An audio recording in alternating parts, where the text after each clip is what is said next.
नमस्कार मित्रांनो, लग्नानंतर होईलच प्रेम या मालिकेच्या 26 सप्टेंबरच्या भागात आपल्याला पाहायला मिळणार आहे.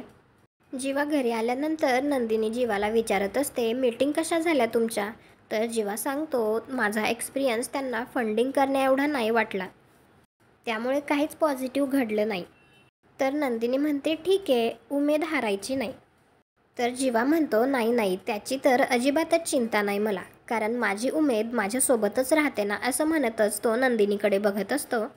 तर नंदिनी विचारते, कोण? तर लगेच जीवा म्हणतो, ही काय माझी उमेद? असं म्हणतच तो नंदिनीकडे बघतो. हे ऐकून नंदिनीला सुद्धा खूप बरं वाटतं.